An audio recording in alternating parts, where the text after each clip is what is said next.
Good morning as we enter into this time of senior reflections. This is be able to just hear the joy and the ways in which God has been working in the lives of 5 seniors today. And so today they're going to be presenting through a particular presentation method called Pechakucha.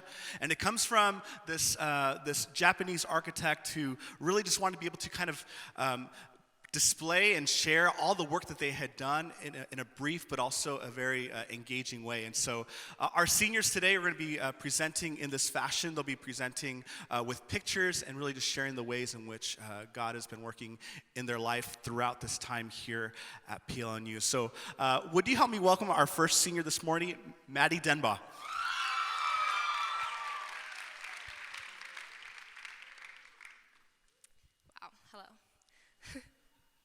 So I'm Maddie Denbaugh. I'm a senior, and I am on the women's soccer team, and that has a lot to do with my story here the past 4 years. The way that God has used soccer to shape me the past 4 years is what I contribute most of my challenges and shaping moments to. Soccer has defined what it means to work hard, regardless of the reward. Soccer has helped me form some of the greatest lifelong relationships, and most importantly, soccer has shaped my faith and my trust in God. The overarching theme of my time here is that there is great purpose in our struggle and pain, whatever they may be. The moments and seasons of life that I have struggled through have shaped me, and at the end of 4 years, I've come to love growth, regardless of how painful it may be. I'm an athletic training major, which means the past 4 years, I have had little to no free time. My time has been equally split between going to class, clinical rotations, practices, and games with almost no in-between time. I would say one of the biggest struggles throughout college would be managing all 3 of those schedules, because being a student athlete in college is no joke. It requires an immense amount of responsibility, time, energy, and sacrifice. Playing soccer at Point Loma has been a humbling experience for me, to say the least. I came in as a freshman and I played in about 3 or 4 games, and that was it.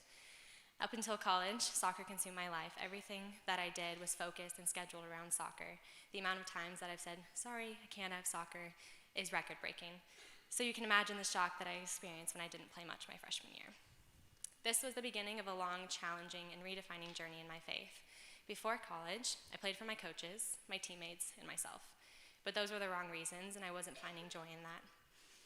Playing college soccer has forced me to lean on God and trust in His plan for me. There was a point my freshman year where I had to reevaluate the reasons that I played.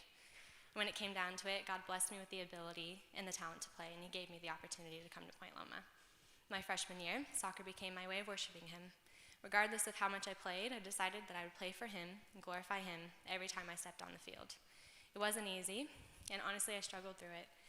I had to constantly remind myself that I didn't play for the coaches. I played because God gave me the opportunity and the ability to play.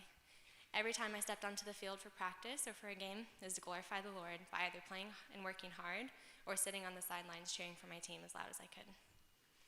One of the biggest things I've taken away from playing a college sport is that it doesn't matter how much playing time you get or how many awards you can accumulate in 4 years.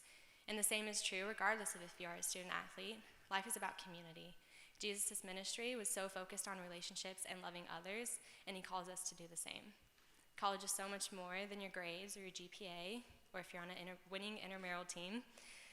The relationships you build with the people around you and who you become are what matter at the end of these 4 years. The summer after my freshman year, my team went to Zambia on a LoveWorks trip. We stayed in Livingstone, Zambia, and hung out with one church and a little school in town. This truly was an eye-opening experience, as you typically hear from people who've been on a trip like this. It was amazing to see a group of people living in homes made of mud, kids that went to school without textbooks or paper, and kids walking around sharing one pair of shoes. The people of Livingstone had more joy than I've ever seen in anyone else. And this joy was truly not of material things because they had close to nothing. But what they did have was hope and joy in the Lord. Everything they do is centered around their love for Jesus Christ. And one of the things out of many that I took away from this trip was that regardless of what you have or don't have, Jesus' sacrifice and love is truly enough to sustain us. My time here at Point Loma has been challenging, but God has worked His way in every struggle. And each of those struggles I went through became something beautiful. Even if it did not play out the way I imagined, these struggles have continued to help me grow into the woman God desires for me to be. So I challenge you guys to invest in this school, the people around you, and to not shy away from opportunities of growth, because I promise it is worth it. Thank you.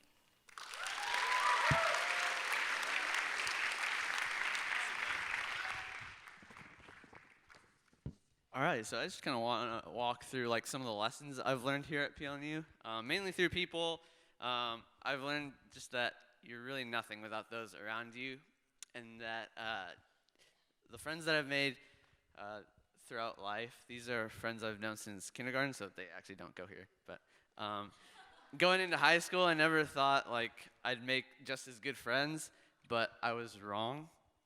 And I think just through like the friends that I've made through my life has really laid the foundation for the friends that I've made here at PLNU.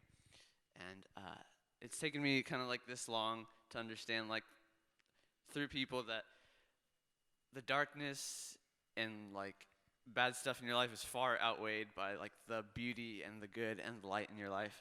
This is a San Francisco trip we took last year on spring break as an ASU board. I think being part of a Mosaic Club has been something really awesome in my life. And yeah, just my life, I've experienced a lot of darkness just as you probably have, but I consider myself just extremely, extremely blessed because of the people in my life. Waiting for the next. Okay, cool. So I have had the honor of being part of jazz band and like concert band and a lot of other musical things at Point Loma. And I think one thing Point Loma really emphasizes is that worship doesn't have to be confined to what we do here at chapel or what we do anywhere in any church sanctuary, but like any form of music or art could be a form of worship. I had the pleasure of living in Flex with a really solid group of friends last year. This is the USS 2-day shipping. We bought it to see concerts at Humphreys. If you know, you know. And this is a road trip me and my roommates took to Arizona junior year to see spring training baseball. And I think just these two photos, to me, they remind me that like life's for the living. I think it's important to get good grades, obviously, and like work hard, but it's just as important to like live your life and be young. Yeah, so here's some cuteness for your day. My family's grown over the past 4 years. These are my children. No, I'm just kidding. These are my sister's children, Noe and Levi. They're awesome. I think Uncle Life gives you a glimpse of what parenting is like, and parenting gives you a glimpse of, what it means to love someone the way our Father does. I'm a youth pastor. This was my first youth group when I came in 4 years ago as a sophomore. I was 19. It was exciting and terrifying at the same time. I still considered myself really just a high-functioning teen. And this was a trip we took this year to Utah. And ministry has just taught me so much. When I first came in, I just wanted to blow kids' minds about like faith and like scripture and all that. But I've learned it's just really about like the ministry of presence. It's just being there. I'm Catholic. I think I'll always be Catholic. But I think Point Loma, it's made me a more well-rounded Christian as opposed to just a good Catholic boy. These are my roommates right now. I had to crop Josh in because he's not in there. These are two people I never thought that I'd be living with. They were in my freshman hall, and it just goes to show that you never really know who the people are that will end up in your life. This is me sliding into the DMs. No, I'm just kidding. My time at Point Loma has been a lot of identity searching. I was adopted, so I don't know my biological parents. For my birthday this year, my friends got me the 23andMe DNA test because my ethnicity and stuff has always been a little ambiguous. And yeah, it's just my life has been a lot of searching and discovering of what it means to be like, or who I am, and more importantly, whose I am. So that's kind of my 4 years at Point Loma in a nutshell. And thank you.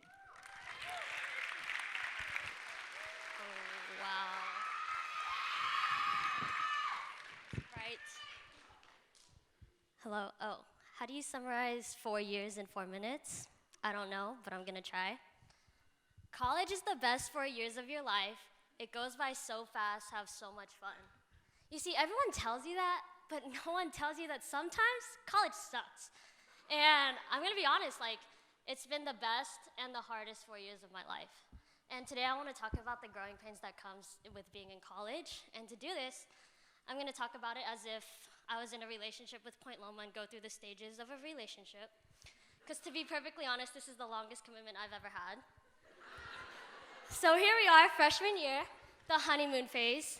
You know, everyone was friends with everyone. I was in a group chat of 30 plus people called Hendrix is Lit, and we always had dinner together. We played fishbowl and paranoia till 4 a.m., and we even made a Christmas card together. We played really fun pranks on the boys, like stealing their clothes and dressing up like them for Halloween. But you see, while I was having the time of my life in this honeymoon phase, I also had a dark cloud surrounding me. I was struggling with crippling anxiety, so much to the fact that I couldn't eat and that I was tossing and turning every night. See, I found myself secretly going to therapy because in my head, no one else was going through these things freshman year. And then sophomore year happened, the comfortable phase. So comfortable that I stopped asking my roommate to borrow her clothes, and I would just show up to class wearing them. We finally had a car to go do fun things like going tubing and going to Disneyland. And I got so comfortable with my friends that I actually started telling people I was going to therapy. And the more I told people about it, the more I found out that I wasn't alone. You see, like everyone else was going through what is called the sophomore slump too. And then junior year happened, the downhill phase. And all of a sudden, almost everything about Loma started to annoy me. I thought about transferring every other week. And I stopped going to therapy because I was so sick of it. And not only was I now dealing with anxiety and depression by myself, I was dealing with addiction and suicidal thoughts. You see, junior year took a turn for the worst, and I was going downhill fast. And then one week, on separate occasions, Chad McLean and Leon Yap approached me, and they told me how much they believe I need to go back to therapy and get help. You see, real friends tell you what you need to hear and not what you want to hear. And I will forever be grateful for you too for that. And while I'm talking about all the downhills that happened, I want to be honest and address the good parts of junior year too. You see, I was lucky enough to live in Flex and be really close to my roommates. And we were the apartment that always had all the fun events, like hosting 30 plus of our friends in a tiny apartment. And having, those pictures are going by really fast. And having an all-girls Super Bowl party, yelling insanely loud at the TV when we lost connection with 1 minute left in the game. If anyone else remembers that. So here we are, senior year, the final stage, the breakup phase. And I'm proud to say that I graduated from therapy. I no longer go to 4-hour weekly sessions. My suicide contract is completely irrelevant to my life. I manage my anxiety, and for the first time in my life, I know what it's like to sleep through the whole night. But I'm gonna be honest with you guys, like this is nothing short of the grace of God, because by the grace of God, I ended up here, and I ended up being surrounded by community and resources that helped me along the way. So I guess what I'm trying to say at Point Loma is that you take the good with the bad. That's like anything in life, and that just because you have a bad day doesn't mean you can't make the next day a good one. Turn your pain into something worth it and learn from it, heal from it, grow from it while you're at Point Loma. Where am I? So Point Loma, I'm sorry, but it's time to break up. And even though there may be lingering feelings, it's time to move on. Thank you for molding me into the woman I am today. I will forever be in debt to you.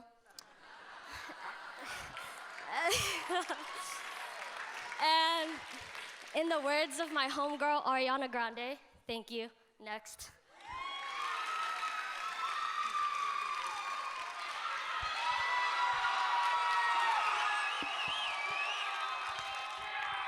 Hey, I'm just gonna start off by saying I'm super nervous. I'm typically in the back running sound, and today they gave me a mic, so it's a bad idea.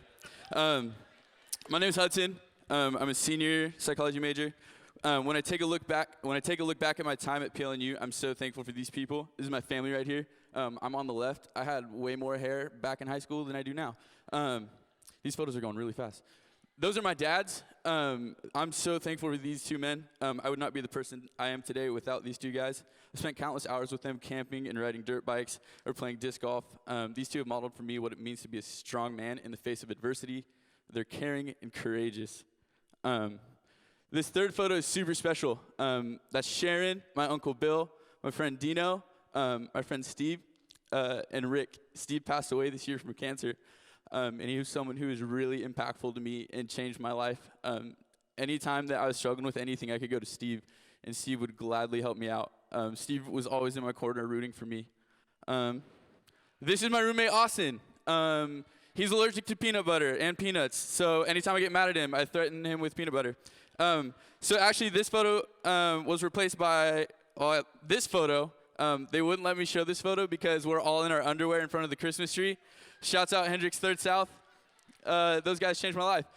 This is Sarah Matter, the incredible Sarah Matter.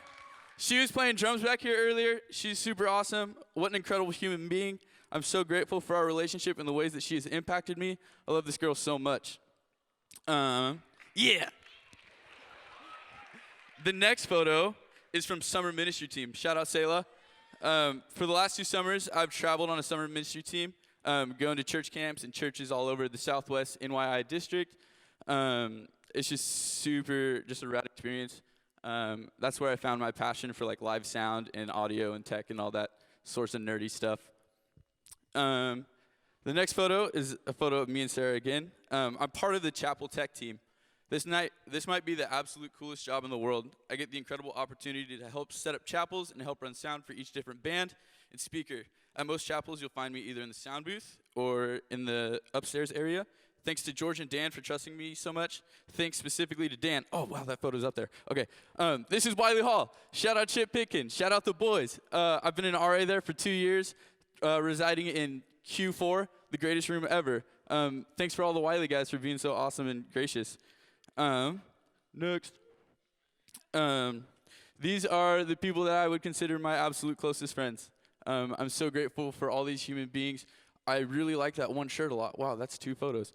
I'm forever grateful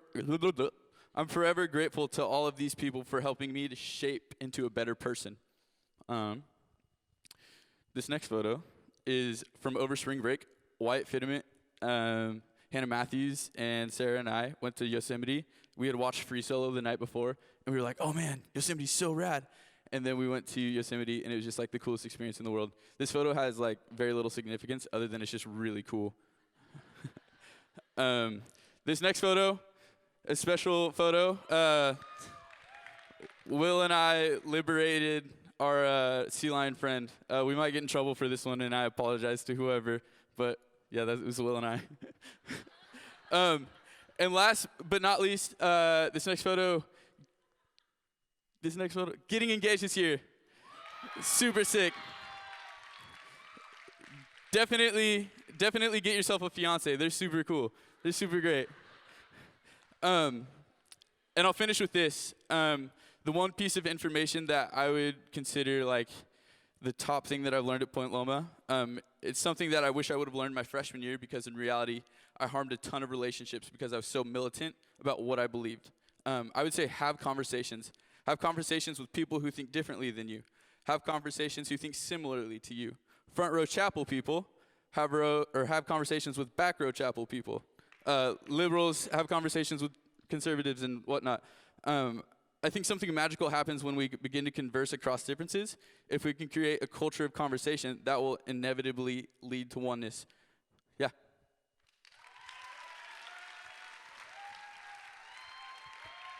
Hi.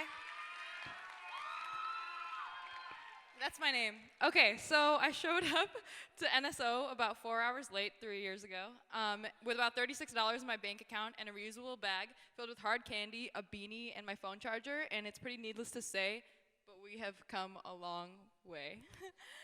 When I came in, I was a transfer bio major. LOL, I'm a comm now.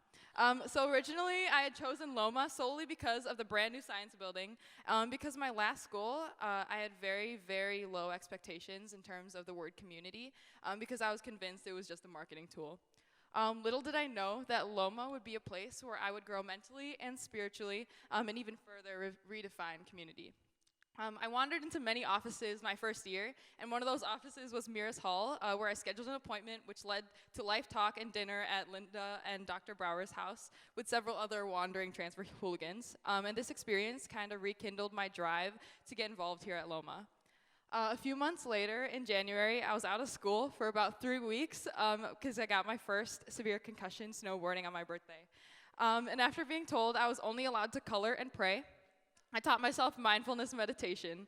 I'd like to say it was to help recenter myself, but really it was just to distract from the idea that, one, a lot of homework is about to pile up so bad, and two, I really hate adult coloring books. And so conveniently, that's something I was able to take with me. This is a photo of the peak of my existence here at Point Loma. During spring break that year, I visited 7 national parks with my best friends, and I remember thinking what a special place this is that not only brought me God-fearing people, adventure-spirited people, but also just like a bunch of normal humans that came from a bunch of different walks of life that'll tell me that they love me every day. Wow, this is Dungeons & Dragons. We met every Sunday for D&D, but we didn't play Dungeons & Dragons. We actually did devotionals and desserts, and although this seems like the cheesiest Loma thing you've ever heard, it's also a combination of my favorite things here. At that time, I was like, wow, what a good existence this is, but little did I know that that was just going to be building the stronghold for what was going to be the most difficult year of my life. So I struggled through a lot of really tough relationships, my second severe concussion, 21 units per semester, just trying to graduate as a transfer, tragic events leading to really poor emotional communication at home, and the feeling of just complete exhaustion that consumed my second year here. And wow, my friends, these are different friends. As my friends and I very romantically stared out into the open ocean at the end of that last year, in the next photo, I dramatically began to contemplate the nature of endings and how very plainly endings lead to burial, and from burial always precedes revival. And honestly, after that last year, I was pretty desperate need of revival. And I know that many of you may be thinking, Myra, you have literally completely different people in every photo that you have of friends. To which I just remind you last time that I'm a transfer student and all my friends keep graduating before me. This is a photo of humans that have helped me meet burial with revival this past year. We went to Joshua Tree, and my sister's in this photo too, and she wasn't in my last photos, but she's been huge for me. Now that I'm a senior and finally taking classes that I choose, I've recently had the privilege of taking the Dr. Leffel's Psychology of Religion class. And I'm thankful for the privilege of walking alongside Victor, a man who's unafraid of the work of love and inspires me to be constantly learning how to love more like God every day. We have literally come a long way, and I want to thank all of you for being the community that has had fun with me, healed with me, cried with me, revived me, and loved with me. And I'm confidently looking onward with a heart that has been shaped by so much good. So thank you.